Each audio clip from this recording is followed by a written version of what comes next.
I love you too.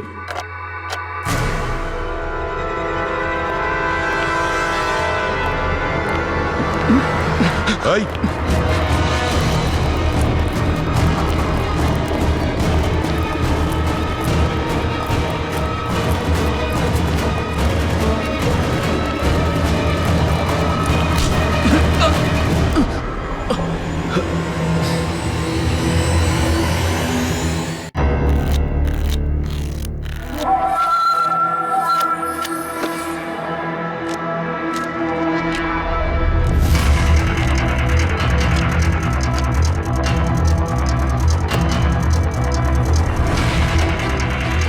এই রইল আমার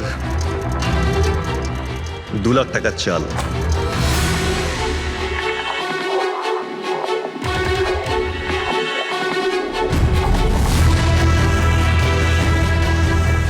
আমার 3 লাখ টাকার চাল।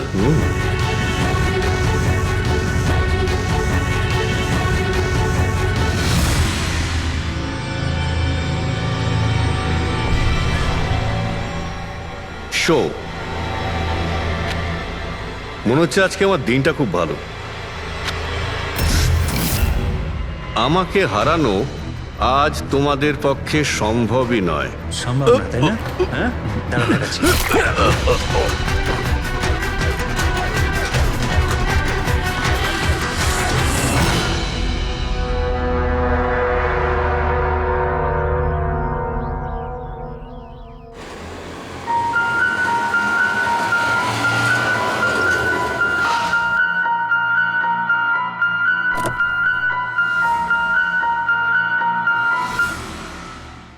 চলো বাচ্চারা,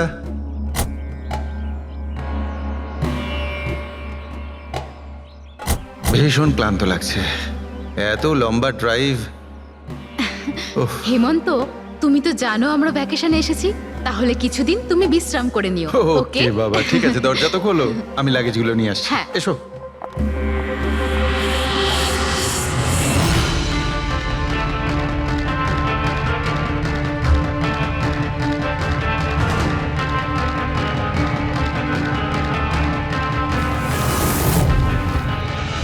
হেমন্ত, হেমন্ত তাড়াতাড়ি এদিকে এসো।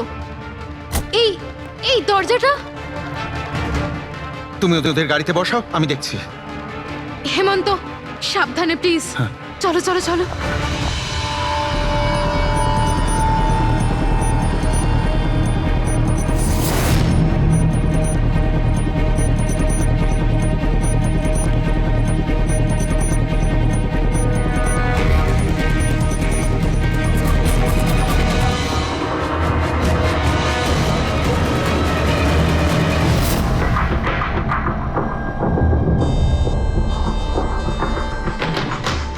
তিন চারবার আঘাত করেছে ছুরি দিয়ে। লাশ খুব একটা পুরনো নয়, মনে হচ্ছে কাল রাতে খুন হয়েছে এর। জুয়া খেলার সময় মারা গিয়েছে।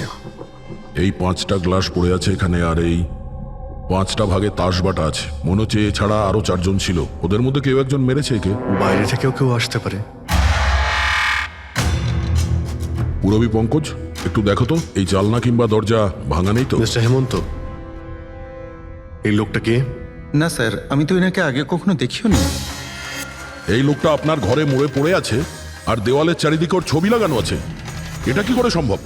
একজন অচেনা লোক আপনার এই হলিডে হোমে এসে তাস খেলছে, মারা গেছে। How it possible?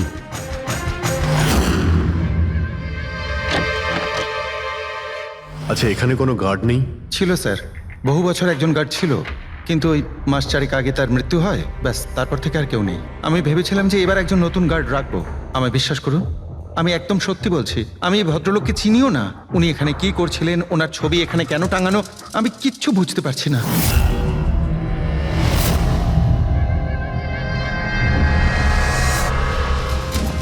পঙ্কজ,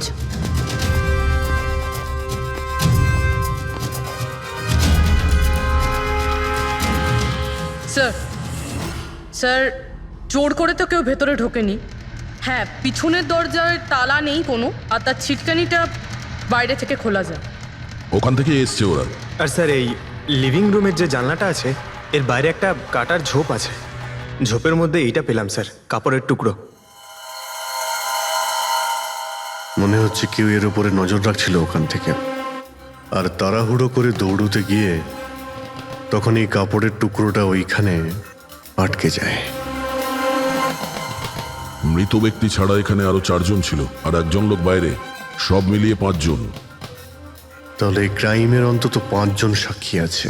যদি ওই 5 জনের মধ্যে একজনকেও ধরতে পারা যায়, তাহলে জানা যাবে কাল রাতে এখানে কি হয়েছিল। 3 জন লোক আছে যারা এই খুনটা সম্বন্ধে জানে, এবং তারা যে খুন হয়েছে তার ছবি দেখে চিনতে পেরেছেন। কখন আসছে ওরা? একটা সময়। 5 জনের মধ্যে 3 জন প্রথমবারই পাওয়া গেল, নট ব্যাড। আর স্যার, ওনারা নিউজ দেখে নিজেরাই আমাদের সঙ্গে দেখা করতে এসেছিলেন। অসাধারণ ব্যাপার। সমাজে যদি বাজে লোক থাকে, ভালো লোকও অনেক আছে স্যার। কিন্তু ওরা কাল রাতে রিপোর্ট লেখালো না কেন? স্যার, স্যার এরা ওই 3 জন, প্রীতম, রণবীর, বিক্রম। প্রীতম, রণবীর আর বিক্রম। তোমরা সবাই জানো ওই খুনটার ব্যাপারে? স্যার। 3 জনের আলাদা করে স্টেটমেন্ট নাও। স্যার, যখন সিডের খুন হয়েছিল তখন আমি ওখানেই ছিলাম। সিড, ওর নাম সিড ছিল? হ্যাঁ স্যার। স্যার, আমি ওদের চিনতামও না। কালকে প্রথমবার ওদের সাথে দেখা হয়েছে, আর কালকেই খুন হয়ে গেল। এক মিনিট। সব কিছু ঠিক মতন বলবে। স্যার, আসলে ওই যে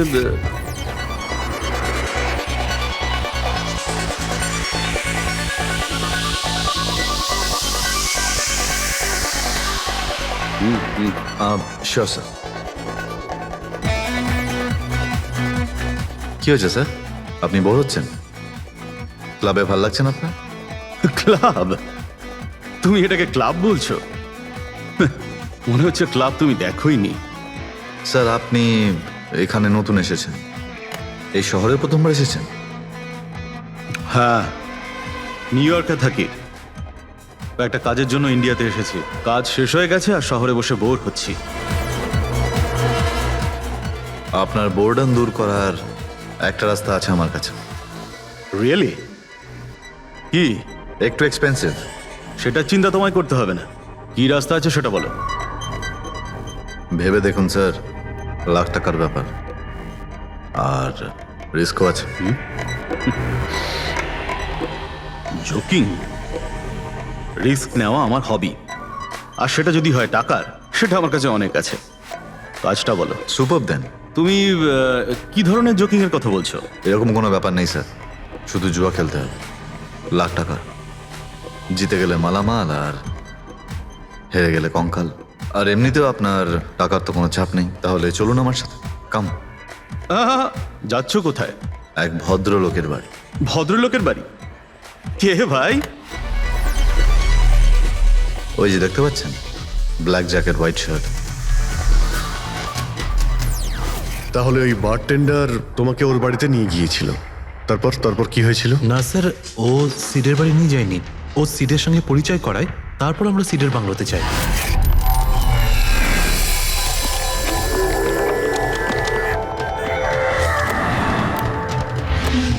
আর যখন আমরা ওখানে পৌঁছলাম তখন আগে থেকেই 2 জন ওখানে ছিল।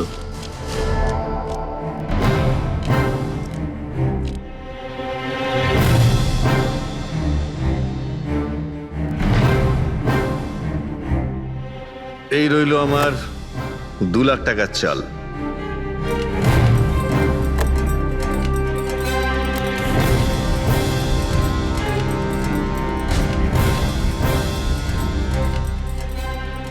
শো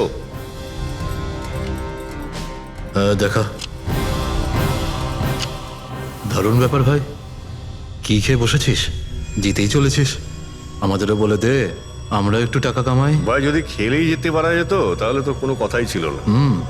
এগুলো সব কপালের ব্যাপার, আর আজ আমার কপাল ভীষণ ভালো। সেটাই মনে হচ্ছে। তাহলে আরেকটা ডিল হয়ে যাক। হয়ে যাক। এটা কি করে হতে পারে? বললাম না আমার কপাল খুব ভালো। তোর লাক আজকে ভালো না অন্য কিছু? মানে এটাই যে তুই তাসের মধ্যে সেটিং করে রেখেছিস। এ নিশ্চয়ই তাসের মধ্যে কিছু গোলমাল করে রেখেছে। ভাই, এর বাড়ি হয়তো কোনো ক্যামেরাও লাগিয়ে রেখেছে, নাকি তাসে গন্ডগোল করে রেখেছে। ভেবে দেখার ব্যাপার। তোর মনে হচ্ছে আমি চিটিং করছি? অফকোর্স, নাহলে আমাদের মধ্যে কারোর হাতে ভালো তাস এলো না কেন? ওর এলো না, আমার এলো না কেন? তুই চিটিং করছিস? চিটার? এই, তুই আমাকে চিটার বলছিস? হ্যাঁ, তোকে চিটার বলছি। ও, হার মেনে নিতে পারছিস না তুই, তাই তো? খোকা, এটা বড়দের গেম, বাচ্চাদের নয়। যদি এখানে জিততে হয় না, তবে কার্ডে জিততে হয়। তাহলে বেরিয়ে যায় এখান থেকে। মুখ সামলে কথা বল। কি করছিস কি? তুই মুখ সামলে কথা বল, এটা আমার বাড়ি, বুঝলি? বেরিয়ে যায় এখান থেকে। কি করছিস কি ভাই? আরে ওকে তাড়া কেউ এখান থেকে। তার মানে হরিশ ওখান থেকে চুপ করে বেরিয়ে গেল। হ্যাঁ স্যার, প্রথমে আমারও মনে হচ্ছিল যে ও চলে গেছে, কিন্তু ও কিচেনে গেছিল। কিচেনে? হ্যাঁ স্যার, কিচেনে। যখন ও কিচেন থেকে বেরোলো তখন ওর হাতে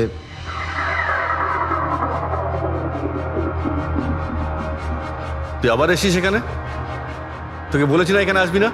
বেরো এখান থেকে। আবার কি হলো কি? এই, তুই আবার হাত দিচ্ছিস গায়ে? আরে ভাই, হ্যাঁ? আরে কি করলি কি তুই? আরে মেরে দিল ওকে। এটা এটা কি করলে? মেরে দিলে? আমি অ্যাম্বুলেন্সকে কল করছি, তোরা এখানে থাক। আরে মরে গেছো? পুলিশকে ফোন কর, না হলে আমরা সবাই ফেসে যাবো। পুলিশকে ফোন করলে আমরা বেঁচে যাব? জুয়া খেলছিলাম আমরা, বেআইনি এই জুয়া খেলা। হ্যাঁ, জুয়া খেলেছি, কাউকে মারিনি তো এক আমরা। বেশি চালাকি করিস না। পুলিশ যদি আসে না, আমি একা ফাঁসবো না, সবাই মিলে ফাঁসবো। সেভ একটা কাজ করতে পারি, তোরা এখান থেকে যা, আমি কাজটা খতম করে আসছি। তোমরা কত টাকা হেরেছিলে? স্যার 30 লাখ। আমার প্রায় 50 লাখ মতন। স্যার 35 লাখ। এক মিনিট রণবীর, তুমি বলেছিলে যে সিড ওই সময় সাদা শার্ট পরেছিল। ইয়ে স্যার, উনি সাদা শার্টই পরেছিল। আর বিক্রম, তুমি বলেছিলে যে ও হলুদ শার্ট পরেছিল। হ্যাঁ স্যার, ও হলুদ শার্টই পরেছিল। ও সাদা বা হলুদ রঙের শার্ট পরেছিল না, একটু ব্লুইশ কালার ছিল শার্টটার, আমার ভালো মনে আছে। কিভাবে সেটা হয়? আমরা যখন লাশটাকে পেয়েছিলাম তখন ও হোয়াইট কালারের শার্ট পরেছিল, আর রণবীরও তো এই একই কথা বলছে। এটা কিভাবে সম্ভব? একই সময়ে আলাদা আলাদা ড্রেসে কিভাবে খুন হয়? স্যার, যখন মার্ডার হলো তখন এটা কেউ ছিলই না ওখানে। ছিল না মানে? মানে এটাই যে আমার ভালো মতো মনে আছে, এটা 6 মাস আগের ঘটনা। এরা ছিল না ওখানে। না স্যার, এটা পুরো 1 বছর আগের কথা। কি সব বলছে স্যার এরা? খুন তো কাল রাতে হয়েছে, তাই না? এক্স্যাক্টলি, খুনটা গতকাল রাতেই হয়েছিল। আর সেই সময় উনি সাদা রঙের শার্টই পরেছিলেন। এক মিনিট, এসব তোমরা কি বলছো? কাল রাত, 6 মাস, 1 বছর আগে? হ্যাঁ স্যার। আই হোপ তোমরা একটা লোকের মার্ডারের কথা বলছো যা কাল রাতে হয়েছিল, তাই তো? আর তোমরা বলছো এই দুইজন ছিল না মার্ডারের সময়? স্যার, এরা দুজন ওখানে ছিল না। আমি যে মার্ডারের কথা বলছি সেটা 6 মাস আগে হয়েছে। স্যার, খুনটা কাল রাতেই হয়েছিল। আর সেই সময় যারা ছিল সেই দুজন অন্য কেউ ছিল, ওরা তখন ওখানে ছিল না। হ্যাঁ স্যার, ওরা ঠিক বলছে, আমিও চিনি না এদেরকে। তোমরা তিনজনের সিডের কথাই বলছো তো? আর মার্ডার হওয়ার আগে ও তোমাদের সঙ্গে চেরিস ক্লাবে দেখা করেছিল তো? আর তারপরে ও তোমাকে হেমন্ত বিলায় নিয়ে গেছে। না স্যার, ও আমাকে সংকল্প ম্যানশনে নিয়ে গেছিল। আর সেটা ওই কীর্তি হিলসে, হ্যাঁ কীর্তি হিলসে ছিল। না স্যার, ও আমাকে ইয়াশ হাউসে নিয়ে গেছিল, যেটা কার্টিস রোডে রয়েছে। একটাই লোক 3 বার 3 জায়গায় 3 রকম আলাদা আলাদা জামা কাপড় পরে কি করে মরতে পারে? হ্যাঁ, সালুকে বলো। আচ্ছা, ঠিক আছে, ওকে। অজিত, সালুকে কোনো সূত্র খুঁজে পেয়েছে। তোমরা যাও, সালুকের সঙ্গে দেখা করো, আর ততক্ষণে আমি এদেরকে একটু জিজ্ঞাসাবাদ করি।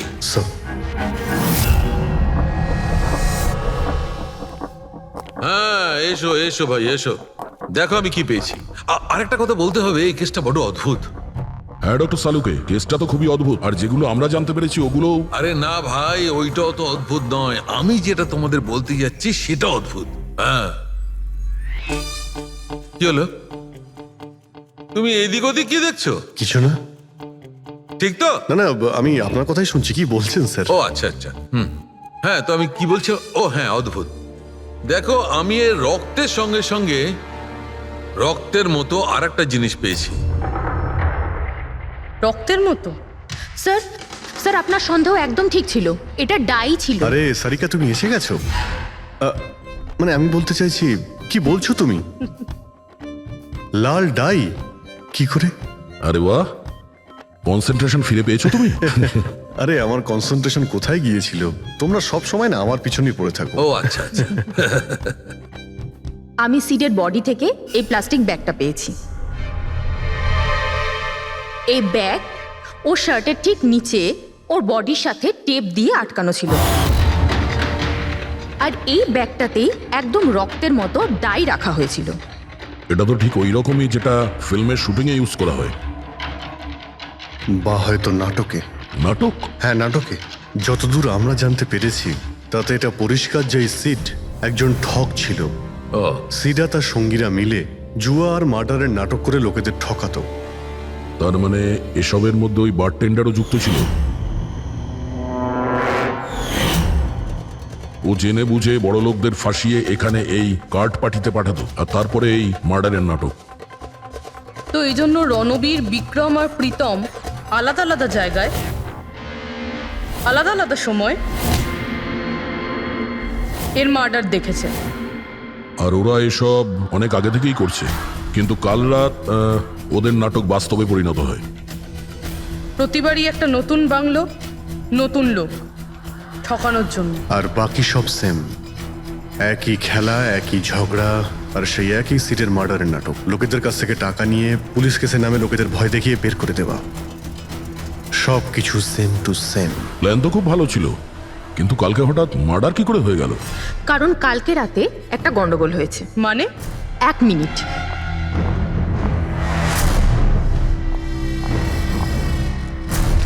স্যার,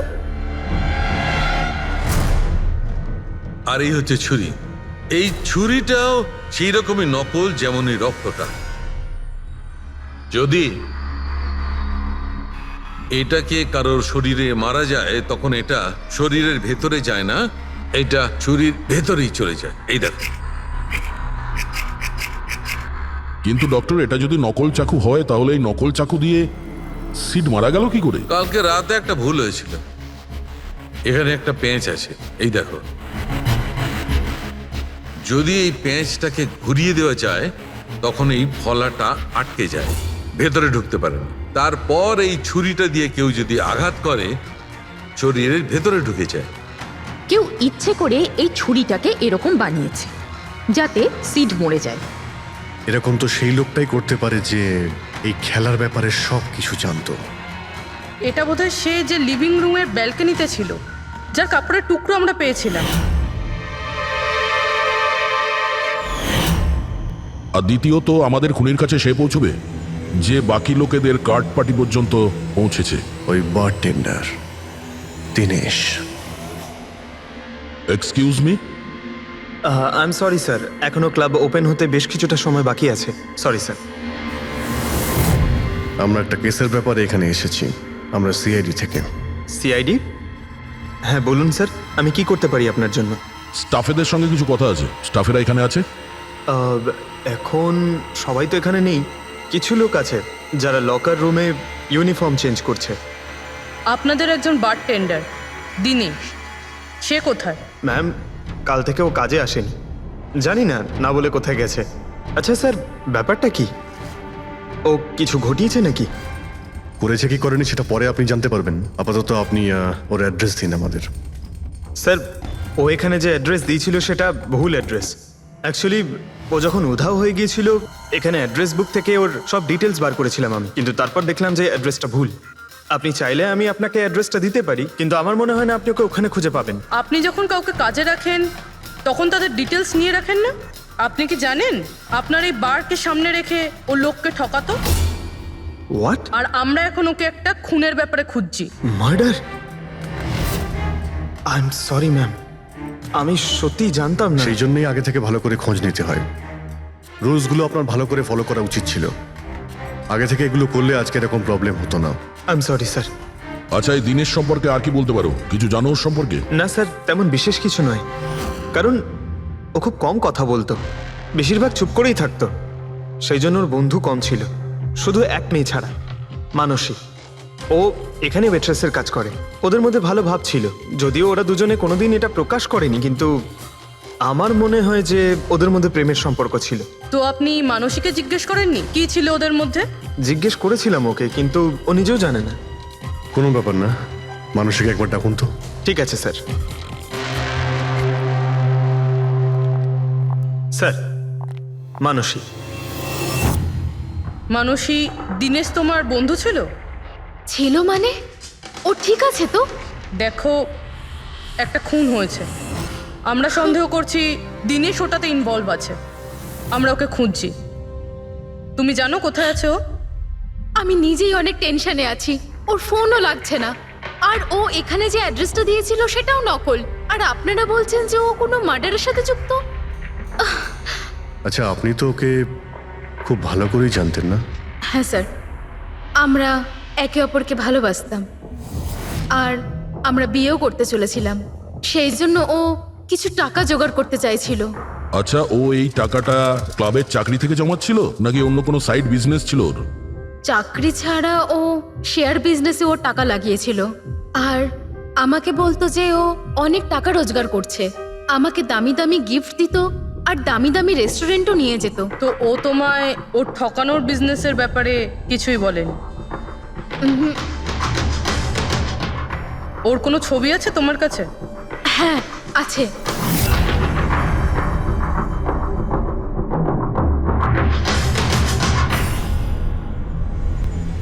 স্যার, এই দিনেশ তো নিরুদ্দেশ, কিন্তু ওর ছবি আমরা পেয়েছি। এটাকে আমরা সার্কুলেট করে দিই। স্যার, এই দিনেশ তো নিরুদ্দেশ, কিন্তু ওর ছবি আমরা পেয়েছি। এটাকে আমরা সার্কুলেট করে দিচ্ছি। হ্যাঁ হ্যাঁ, করাও অভিজিৎ, করাও। 3 জনের স্কেচ তো করা হচ্ছে। একটা কথা তো পরিষ্কার যে 4 জন সবাই একসঙ্গে কোনো গর্তে লুকিয়ে বসে আছে। হ্যাঁ স্যার। স্যার, এটা ঠক কিন্তু খুনি নয়। ভুল করে এদের হাতে খুন হয়ে গেছে। 100% এটা ভয় পেয়েই কোথাও লুকিয়ে রয়েছে। ব্যাস, এই ভয়টাকেই আমাদের কাজে লাগাতে হবে। এমন ভাবে ভয় দেখাতে হবে যে ওরা নিশ্চয়ই কোনো ভুল করে থাকবে আর আমরা খাপ করে ধরে ফেলবো। স্যার। স্যার, হ্যাঁ, স্কেচ তৈরি। ওকে স্যার, হ্যাঁ, এই 3 জনই জুয়ারি, আর যে ছুরি মেরেছে সে হলো হরিশ। একটা কাজ করো, এই 3টে স্কেচই আর ওই বারটেন্ডারের ছবি প্রতিটা police station, railway station, bus stand, লজে সব জায়গায় পাঠিয়ে দাও। আর সমস্ত নিউজ চ্যানেলেও পাঠিয়ে দাও। আর ওদেরকে জানিয়ে দাও যে 24 ঘন্টা যেন এদের ছবি দেখানো হয়। প্রত্যেকটা বাড়িতে এদের ফটো দেখাতে হবে। তারপরে দেখবো কতদিন লুকিয়ে থাকে আমাদের হাত থেকে। এই 4টে ফটো খুব ভালো করে দেখুন। এই 4 জন এই হত্যাকাণ্ডে জড়িত। এদের ব্যাপারে কোনো রকম সূত্র বা কোনো রকম খবর পেলে সিআইডি কে এই নাম্বারে খুব তাড়াতাড়ি যোগাযোগ করবেন। এরা খুবই ভয়ানক। এরা সবাই ইন্ডাস্ট্রিয়ালিস্ট হেমন্ত কুমারের ফার্ম হাউসে নিজেরই এক বন্ধুকে খুন করে পালিয়ে গেছে। পুলিশরা অনেকক্ষণ ইনভেস্টিগেশন করার পরেও সেখান থেকে কোনো কিছুই খুঁজে পাওয়া যায়নি। সিআইডি এদের সবাইকে খুঁজছে। এই হলো এদের ফটো।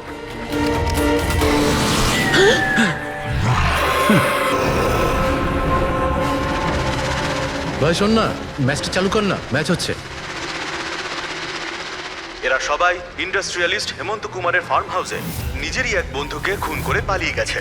সিআইডি এদের সবাইকে খুঁজছে। এই হলো এদের ফটো। দেখলি তুই, এরা তো সবকিছু জেনে ফেলেছে। ভাই ছবি টবি সব দেখাচ্ছে, সমস্ত ডিটেলস দেখাচ্ছে।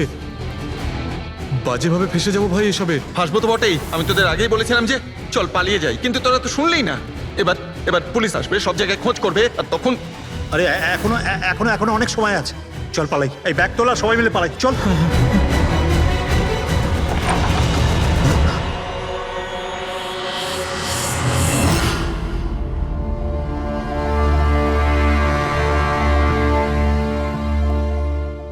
স্যার, সিট তো আমার খুব ভালো বন্ধু ছিল, আমার পার্টনার ছিল, সব কিছু ঠিকঠাক চলছিল।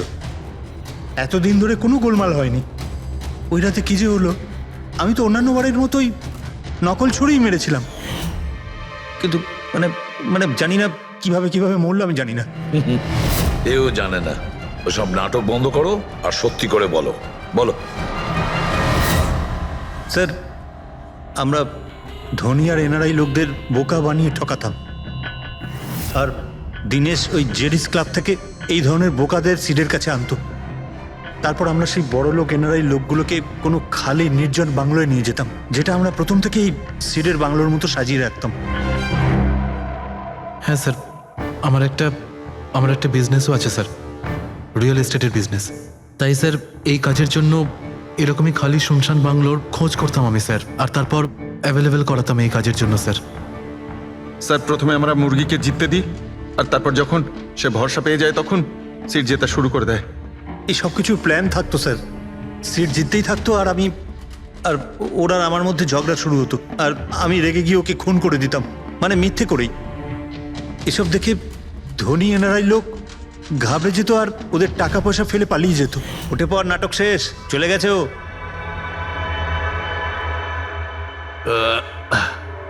ঠিক গেছে তো রে? হ্যাঁ গেছে। উফ, আরে লেগে যাবে পাগল। তারপর আমরা ওই টাকাগুলো নিজেদের মধ্যে ভাগ করে নিতাম। ওই রাতেও সব এরকমই হয়েছিল। আমি ওকে ছুরি মেরেছিলাম আর তারপর পুলিশকে ফোন করা যাক আর সবকিছু ডিটেলে বলে আমি দেওয়া যাক। পুলিশের চক্করে পড়তে চাই না। আমার পাসপোর্ট, ইউএসএ সিটিজেনশিপ সবকিছু চলে যাবে। না না না না না, আমি যাচ্ছি। আরে ঘুমিয়ে পড়লি নাকি সিট? আরে ওঠ ভাই, অনেক হয়েছে, আর ওভার অ্যাক্টিং করতে হবে না। Sit set set. আরে এই তো সত্যি মরে গেছে। আরে ছুরিটা সত্যি সত্যি লেগে গেল নাকি ওর? আরে কি বাজে কথা বলছিস কি তুই? আরে সেট ওঠ না। সিট ওঠ না। আরে ছুরিটা কি করে? তুই ছুরিটা ইউজ করার আগে চেক করিসনি নাকি? আরে প্রথমবার করছি নাকি? শুটিংয়ের ছুরি এটা, একটাই তো ছুরি আছে না। কিন্তু এই খুন কি করে হতে পারে? আমাদের পুলিশকে জানাতে হবে। পুলিশকে যদি জানাই তো আমরা সবাই ফেসে যাব। তাহলে কি করব?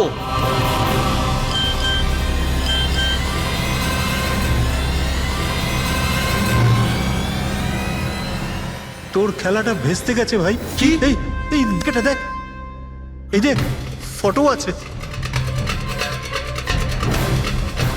আরে আমি এই ফটোগুলো এখনই পাঠাচ্ছি পুলিশের কাছে অ্যাড্রেস সহ। ওরা এক্ষুনি ওখানে এসে পড়বে। তোর খুব শখ হয়েছিল না খেলার? এবার দেখি পুলিশের সাথে কেমন লুকোচুরি খেলিস। তুমি বলছো যে তোমরা ওখানে টাকা ফেলে পালিয়ে গিয়েছিলে? হ্যাঁ স্যার, পুরো 90 লাখ টাকা ছিল স্যার। আমরা সব ফেলে পালিয়েছিলাম। কিন্তু আমরা তো ওখানে কোনো টাকা পাইনি।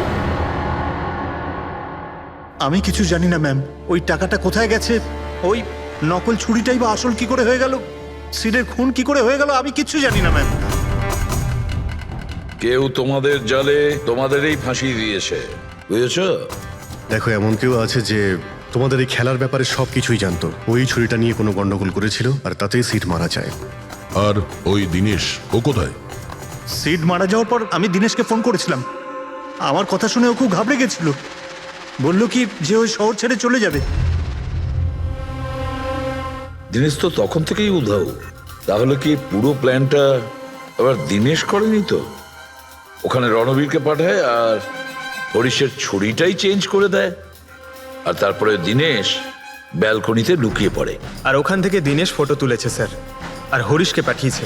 আর তারপর বলেছে যে পুলিশ আসছে, তাই এরা সব ভয় পালিয়ে গেছে। 90 লক্ষ টাকা ছেড়ে পালিয়ে গেছে। তার মানে দিনেশ আমাদের সাথে বেইমানি করেছে। বাহ, সবাইকে ঠকায় যে লোক, যখন তাদের সাথে এরকম হলো খারাপ লাগছে।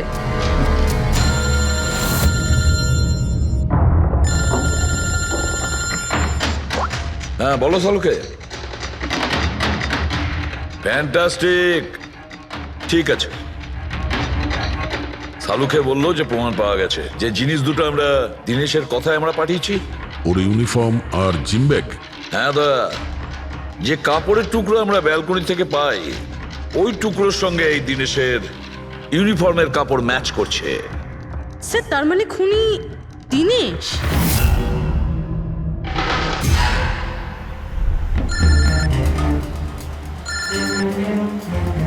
এসিপি স্যার,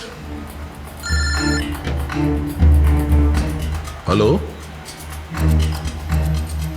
কি জিটি রোড? ঠিক আছে স্যার, ওকে ওকে। জিটি রোডে যেতে হবে। দিনেশকে জিটি রোডের বাজারে দেখা গেছে।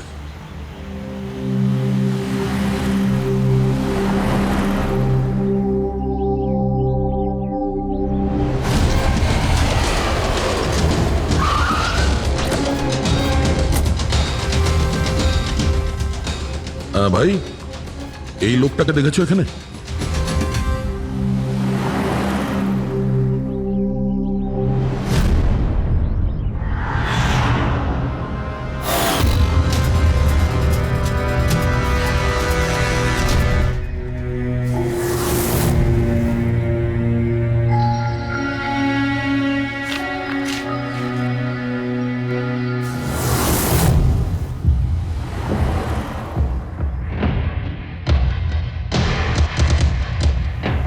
আচ্ছা এই যে দাদা, একে দেখেছেন? হ্যাঁ দেখেছি তো, কোথায়? ওই তো ওখানে দাঁড়িয়ে রয়েছে।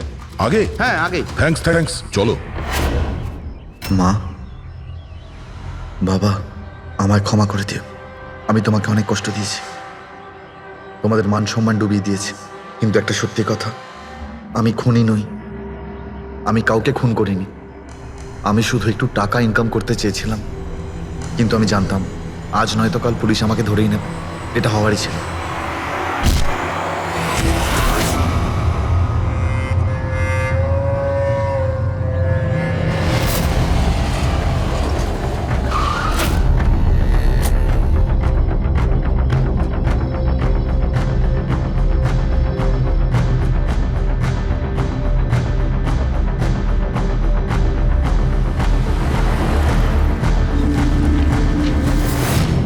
ক্ষমা করে দাও, এই বদনাম নিয়ে বেঁচে থাকার থেকে মরে যাওয়া ভালো। স্যার আমরা সিসিটিভি ফুটেজ চেক করে দেখেছি, ওকে দেখে ওখানে ডিপ্রেসড মনে হচ্ছিল। স্যার মনে তো হচ্ছে না কেউ ওকে ফোর্স করেছিল, ও নিজের ইচ্ছেতেই মারা গিয়েছে। সুইসাইড নোট পড়ে তো মনে হচ্ছে স্যার ও এই কাজের ব্যাপারে খুব লজ্জিত ছিল। ও এ ব্যাপারে জড়িত তো ছিল, কিন্তু সিটকেও মারেনি। স্যার দিনেশ নয় তো আর কে হতে পারে? এদের এইসব খেলার ব্যাপারে আর তো কেউ জানতোই না। এরকম ব্যাপার নয় তো যে এরা যাদেরকে ঠকিয়েছিল ওদের মধ্যে কেউ এদের থেকে প্রতিশোধ নিচ্ছে? হতে পারে। একটা কাজ করি, আমরা বোর্ডের ওপর পুরো সাসপেক্টদের নাম লিখি, ওদের ফটোগুলো ওই সাসপেক্ট মানে ওই এনআরআই যাকে হরিশ আর তার দুই বন্ধু মিলে ঠকিয়েছে,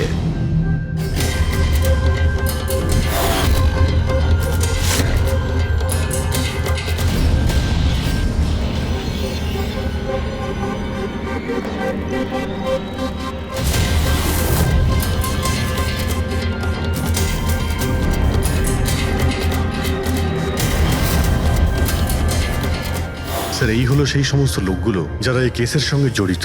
অভিজিৎ খোঁজ নিতে হবে খুনের সময় এরা কোথায় ছিল। পুরো ইনফরমেশনটা আমরা এয়ারপোর্ট ইমিগ্রেশন থেকে পেয়ে যাব। স্যার এই ফটোগ্রাফে যে 8 জন লোক আছে সেই সময় তারা ইন্ডিয়াতে ছিলই না। ইনফ্যাক্ট বেশিরভাগ লোকই এই ঘটনার পরে ইন্ডিয়াতে ফেরেইনি। শুধু এই 4 জন ছাড়া এই 3 জন সাক্ষী, বিক্রম, রণবীর, প্রীতম আর মিস্টার রানা। স্যার এক্ষুনি আমি মিস্টার রানার বাড়িতে ফোন করেছিলাম, ওনার ওয়াইফ ধরেছিলেন, বললেন যে 3 বছর আগে উনি মারা গেছেন, আর 3 বছর আগে এরা ওনাকে ঠকিয়েছিল। উনি এই গিল্ট ফিলেই ভুগতেন যে ওনার সামনে কেউ খুন হয়ে গেছিল আর উনি কিচ্ছু করতে পারেননি, যার জন্য উনি নেশার কবলে পড়েন। আর তাহলে বাকি থাকলো 3 জন সাসপেক্ট, প্রীতম, রণবীর আর বিক্রম। প্রীতম আর বিক্রম এরা তো দেশের মধ্যেই ছিল, কিন্তু এই শহরে ছিল না। এবার এই রণবীরই শুধু বাকি থাকলো। রণবীর তো নিজেই ওখানে ছিল, ওই ফটোতেও ছবি আছে।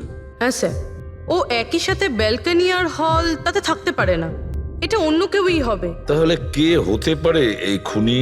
পঙ্কজ, মিস্টার রানা 3 বছর আগে মারা গেছেন, ওনার পুরো ডিটেলসটা আমার চাই। স্যার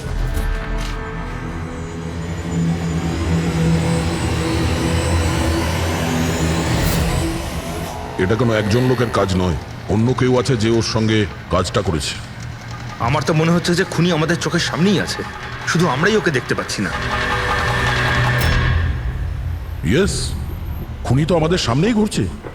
কি কথা বলেছো ফ্রেডি, সুপার। আমি স্যার? হ্যাঁ তুমি। খুনি সত্যিই আমাদের চোখের সামনে ঘুরছে, কিন্তু আমরা ওকে দেখতে পাচ্ছি না। কিন্তু এখন আমি বুঝতে পেরে গেছি। হোটেলে যাই। হোটেল? হ্যাঁ হোটেল। থিওরি হিসেবে ওর হোটেলেই থাকার কথা। একবার যদি জানতে পারি যে খুনি ওই, তাহলে ওর সঙ্গী আর জুয়োর টাকা সব পেয়ে যাবো। তাহলে চলুন স্যার, তাড়াতাড়ি যাওয়া যাক আর ওকে ধরে ফেলি গিয়ে। ধরবে না ওকে, ওর ওপর নজর রাখতে হবে। আর হ্যাঁ, যদি বেশি চালাকি করে তাহলে ছাড়বো না ওকে।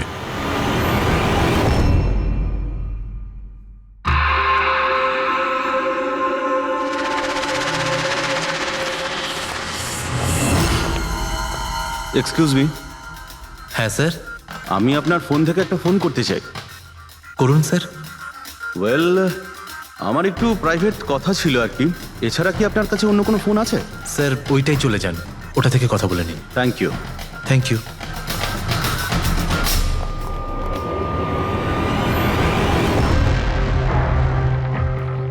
শোনো ভাই, হ্যাঁ স্যার। আমরা সিআইডি থেকে আসছি, আমরা এই লোকটাকে ফলো করছি। এই লোকটা যে কথা বলছে ওটা আমাদের শুনতে হবে যে কি কথা বলছে। স্যার ওই ফোনটা এই ফোনটার সাথে কানেক্টেড। আমার মনে হচ্ছে সিআইডি কিছুই জানতে পারেনি। প্ল্যানটা সাকসেসফুল।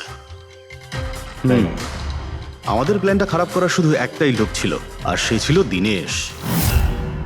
আরও সেটার উপযুক্ত শাস্তি পেয়ে গেছে। So there is nothing to worry about. You don't worry, আমি যদি কিছু জানতে পারি তোমাকে জানাবো। I love you two.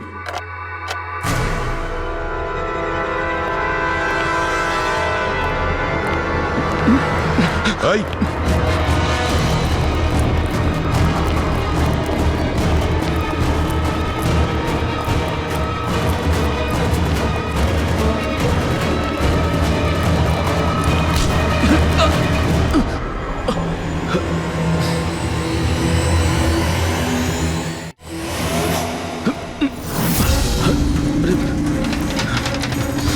আমি আপনাদেরকে কিচ্ছু বলতে পারবো না, আমি এই ব্যাপারে কিচ্ছু জানি না। তুই কিছু বলিস আর না বলিস, তুই ফোনে যা কথা বলছিলি না ওটা আমরা সবাই শুনে নিয়েছি, বুঝলি? শুধু এটা বল, টাকা কোথায়? হ্যাঁ, দেখো, মুখ বন্ধ করে কেন নিজের জীবনের সর্বনাশ ডেকে আনছো? তোমার মঙ্গল এতেই, চুপচাপ যা জানো সব বলে দাও। টাকাটা ওর কাছে রয়েছে।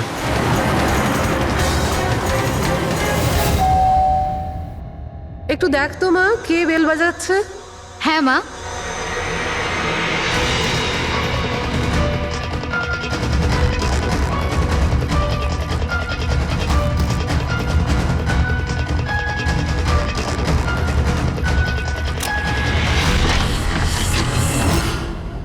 হাই, চিনতে পেরেছো? স্যার, মানসী। অ্যাকচুয়ালি আমরা আপনার বাড়ির তল্লাশি নিতে চাই। Search warrant. কি ব্যাপার, আপনারা কারা? সিআইডি, আমাদের কাছে আপনার বাড়ির তল্লাশির অর্ডার আছে। কিন্তু আমরা কি করেছি? আপনারা এখানে কেন এসেছেন? খুব তাড়াতাড়ি জানতে পারবে। চেক করো।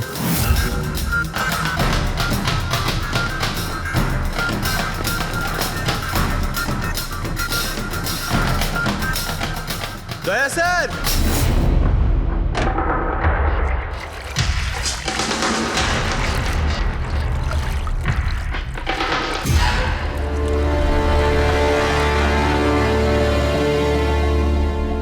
চলো। এই নোটগুলোতে রক্ত লেগে রয়েছে। ডিএনএ টেস্ট করলেই জানতে পেরে যাব যে এই রক্তটা সিডের, তাই না? এবার বলো, কিছু জিজ্ঞেস করবে? এখন এ জিজ্ঞাসা করবে না, আমরা জিজ্ঞাসা করব ব্যুরোতে। কিন্তু আপনারা আমাকে কেন সন্দেহ করলেন? শেষবার আমাদের মনে হয়েছিল যে দিনেশ খুনি, কিন্তু ও সুইসাইড করে প্রমাণ করে দিয়েছে যে ও খুনি নয়। মানুষই এটা কি চেনো? এটা তোমার ইউনিফর্মের কাপড়ের টুকরো। এটার কারণে আমরা তোমাকে সন্দেহ করছি, বুঝেছো? আর তারপর আমরা এইটা খোঁজ লাগালাম যে তুমি এরকম কাজ করলে কেন। আপনি জানতেন যে আমি এসব কেন করেছি? মিস্টার রানা, আপনার বাবা ছিল, রাইট? হ্যাঁ, উনি আমার বাবা ছিলেন, আর ওনার প্রাণ সিড আর ওনার সঙ্গীতের জন্য গেছে। উনি ওই ঘটনাটা কিছুতেই ভুলতে পারেননি, আর উনি একজন ডায়াবেটিসের রোগী ছিলেন। তারপরে উনি প্রচুর ড্রিঙ্ক করতে শুরু করে দিয়েছিলেন। উনি কি জানতেন এগুলো যা হচ্ছে সেগুলো সবই নাটক? না, উনি কিছুই জানতেন না। যদি এটা জানতেন তাহলে নিজের প্রাণ নিতেন না। উনি তো এই সব কিছুকে সত্যি মনে করতেন। ইউএসএতে ছিলাম আমি, যখন মা আমাকে কল করলো। বাবার অবস্থা খুব খারাপ ছিল। যখন আমি ইন্ডিয়া আসলাম তখন উনি আমাকে বললেন যে আমাকে ওনার কোনো অসম্পূর্ণ কাজ পূর্ণ করতে হবে আর ওনার অপরাধীদের শাস্তি দিতে হবে। তারপরে আমিও বাবাকে প্রমিস করেছিলাম যে আমি ওনার অসম্পূর্ণ কাজ শেষ করব। তারপরে উনি আমাদের সবাইকে ছেড়ে চলে গেলেন। তারপরে তুমি কি করলে? তারপরে আমি খোঁজ করা শুরু করি, কিন্তু ওই সময় এরকম কোনো কেস রেজিস্টারই হয়নি। কিন্তু পরে আমার মনে পড়েছিল বাবা বলেছিল যে এই জেডিস ক্লাবে দিনেশ ওনাকে সিডের সাথে দেখা করিয়েছিল। তো এইভাবে তোমার সঙ্গে দিনেশের দেখা হয়? হ্যাঁ, তারপরে আমি ওখানে ওয়েটারে চাকরি করা শুরু করি। দিনেশকে নিজের বন্ধু বানাই আর ধীরে ধীরে ওর কাছে আসতে থাকি। তারপরে পুরো বিষয়টাই আমি বুঝতে পেরেছিলাম যে কিভাবে ওরা আমার বাবাকে বোকা বানিয়ে আমার বাবার থেকে টাকা নিয়েছিল। কিন্তু আইনের কাছে সাহায্য চাওয়ার বদলে তুমি আইন নিজেই হাতে নিয়ে নিলে। বেইমানির বদলে বেইমানি। দিনেশের সঙ্গে তুমি ভালোবাসার নাটক করেছিলে। হ্যাঁ, আমি নাটক করেছি। ওদেরকে উপযুক্ত শাস্তি দেওয়ার জন্য আমি এটা করেছিলাম। আর এতে তোমার সাহায্য করেছে তোমার প্রেমিক, তোমার আসল বয়ফ্রেন্ড।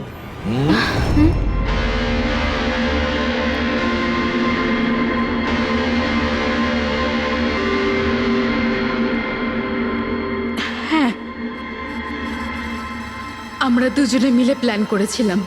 রণবীর ওই রাতে জেনে বুঝে বোকা হয়েছিল। আর ওই ছুরিটাকে খারাপ করেছিল। যদি এই পেঁচটাকে ঘুরিয়ে দেওয়া যায় তখন এই ফলাটা আটকে যায়। ওই ছুরিটাকে আমি খারাপ করেছিলাম আর ব্যালকনি থেকে লুকিয়ে ফটো আমিই নিয়েছিলাম। তারপরে আমি ওই ফটো হরিশকে পাঠিয়েছিলাম আর ওদেরকে ওখান থেকে তাড়িয়ে দিলাম। আর আমি টাকাগুলো নিয়ে ওখান থেকে বেরিয়ে পড়লাম। আমি আমার বাবাকে দেওয়া প্রমিস পূরণ করেছি। ওই টাকাটা আমার বাবার ছিল। আমি ওনার প্রতি ন্যায় করেছি। ভুল। ওই ন্যায় বিচার করা তোমার কাজ নয়, সেটা করবে আদালত। তুমি আইন নিজের হাতে নিয়েছিলে আর একটা খুব মস্ত বড় অপরাধ করেছো। আইন তোমাকে কঠোর থেকে কঠোরতম শাস্তি দেবে। তোমাদের দুজনকে কঠোর শাস্তি দেবে।